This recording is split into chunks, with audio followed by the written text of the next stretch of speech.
भूतिया हवेली का रहस्य। हिमाचल प्रदेश के एक छोटे से गांव के पास एक पुरानी हवेली खड़ी थी।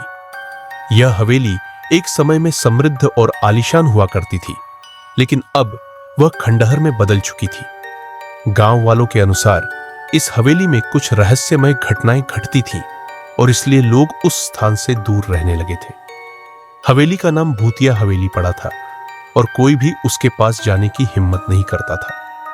यह कहानी कुछ साल पहले की है, जब एक युवा पत्रकार आदित्य एक प्रमुख समाचार पत्र के लिए कुछ अजीब घटनाओं की रिपोर्ट करने हिमाचल आया था।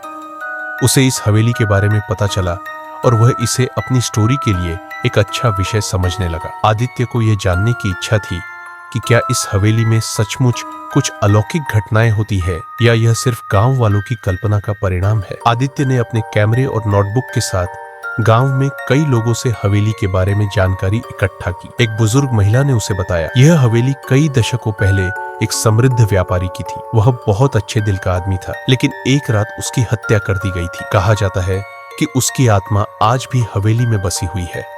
लोग कहते हैं कि उसकी आत्मा उन लोगों से बदला लेना चाहती है जो उसे धोखा देकर मारने में शामिल थे। आदित्य ने इस कहानी पर ज्यादा ध्यान नहीं दिया, लेकिन कुछ और लोगों से सुनने के बाद उसे लगा कि इस मामले में कुछ अजीब है। उसने रात में हवेली का दौरा करने का निर्णय लिया। जैसे ही रात का अंधेरा गहराया, आदित्य हवेली के पास पहुंचा। हवेली में घने पेड़ और झाड़ियां थी जो उसे और भी डरावना बना रहे थे। हवेली के अंदर घुसते ही एक अजीब सी ठंडी हवा का झोंका आया। वह शेर की तरह दिल रखकर अंदर चला गया, लेकिन उसका दिल तेजी से धड़कने लगा। हवेली के अंदर का माहौल बहुत ही डरावना था। दीवारों पर जाले लगे थे और फर्श पर धूल की परत बिछी हुई थी। आदित्य जैसे जैसे आगे बढ़ता गया, उसे महसूस हुआ कि किसी की निगाहें उसे महसूस हो रही थी। अचानक एक कमरे से चीखने की आवाज आई। आदित्य ने डरते हुए उस कमरे का दरवाजा खोला, लेकिन वहां कुछ नहीं था, सिर्फ हवा का झोंका और कुछ टूटे फूटे फर्नीचर थे।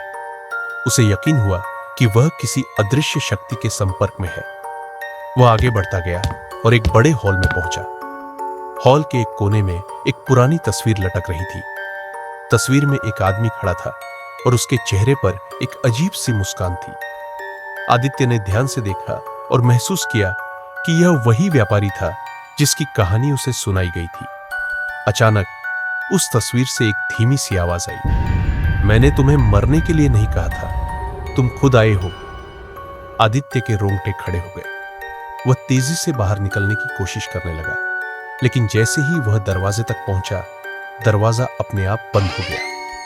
हवेली में एक अजीब सी शांति छा गई थी। अचानक एक कटा कटा सा हंसी का स्वर गूंजने लगा। आदित्य ने पीछे मुड़कर देखा और देखा कि व्यापारी की आत्मा उसके सामने खड़ी थी। उसकी आंखों में गहरी नफरत और गुस्सा था। आदित्य को अब समझ आ गया था कि हवेली में कुछ ऐसा था जिसे न तो वह और न ही कोई और समझ सकता था। व्यापारी की आत्मा ने उससे कहा, तुम मेरे रात को जानने आए हो, लेकिन अब तुम यहां से नहीं जा पाओगे। आदित्य ने डर के मारे हाथ जोड़कर कहा, आप मुझसे क्या चाहते हैं? क्या आप मुझे मार डालेंगे?